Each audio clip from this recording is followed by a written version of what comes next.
안녕하세요. 오늘도 좋은 하루 되세요. 알아두면 도움이 되는 정보를 전하는 쌩쌩 정보입니다. 고속도로를 다니다 보면 반드시 지나쳐야 하는 곳이 있습니다. 바로 톨게이트인데요. 하이패스 카드를 이용해서 지나시는 분들이 많으실 거예요. 오늘은 하이패스를 이용할 때 주의할 점에 대해 알아보려고 합니다. 구독과 좋아요는 영상 제작에 큰 힘이 됩니다. 지금도 사실 헷갈리기는 합니다. 고속도로를 운전할 때 하이패스 구간에서 속도 위반했을 때 범칙금이나 과태료에 대한 걱정들을 많이 하고 계십니다. 단차로 하이패스의 단점을 보완하기 위해 요새는 다차로 하이패스 구간도 많이 설치되고 있습니다. 단차로 하이패스는 30km 속도 제한 규정이 있고요. 다차로 같은 경우에는 본선 구간일 때는 제한 속도가 대부분 80km입니다. 계속 직진하는 구간에서는 80km를 유지할 수 있도록 속도 제한을 하고 있고, 인터체인지 톨게이트를 진입하는 다차로 톨게이트는 50km로 제한 속도를 규정하고 있습니다.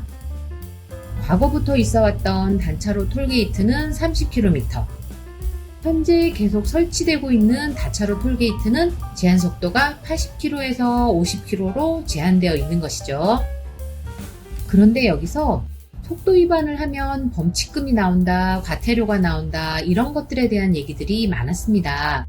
어떤 분들은 단차로인 기존의 톨게이트 30km에서는 범칙금이랑 과태료가 나오지 않지만 본선 구간이나 인터체인지 구간에서는 과태료가 나온다고 말씀하시는 분들이 많습니다. 카메라가 달려있기 때문이라고 하는데요. 결론은 빠를수록 좋겠죠? 단차로, 다차로 어느 구간에서도 과태료나 범칙금은 나오지 않습니다. 단차로나 다차로 모두 단속 카메라는 대부분 달려 있습니다.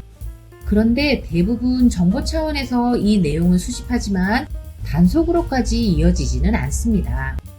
실제 규정은 있지만 단 한 번도 단속되지 않았다고 합니다. 하이패스 구간에서 속도 위반 차량을 단속하지 않는 이유는 현실적으로 주행 중 발생할 수 있는 여러 문제들 때문입니다. 단속을 위해 투입되는 장비와 인력에 대한 예산 문제도 있지만 제일 큰 이유는 바로 사고 위험이 높다는 것입니다. 운전을 하시다 보면 특히 고속도로는 속도가 높은데 실제로도 하이패스 구간은 더 위험합니다. 보시면 아시겠지만 하이패스 구간에 진입하게 되면 통로가 급격히 줄어들게 됩니다. 여기에다가 속도 제한 표지판까지 있으니 표지판을 발견한 후에는 놀라서 반사적으로 브레이크를 밟게 됩니다.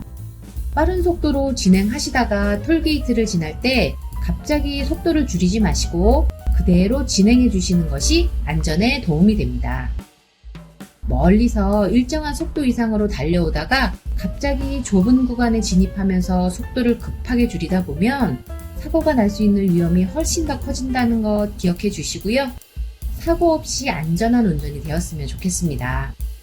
하이패스 구간은 속도 제한은 있지만 절대 단속하지 않는다는 내용 반드시 기억하시고, 만약 급하게 톨게이트를 지나가다가 아차 싶어서 속도를 급격하게 줄이는 것보다는 속도를 자연스럽게 유지하면서 지나가시는 것이 훨씬 안전하다는 것 또한 잊지 마시기 바랍니다. 요새는 다차로 하이패스 구간이 많이 늘어나는 추세인데요. 일단은 하이패스 구간이기 때문에 기존 속도에서 안전 속도로 서서히 줄이면서 지나신다면 좀 더 안전한 운전이 될 것 같습니다. 오늘 영상은 여기까지입니다. 시청해 주셔서 감사합니다.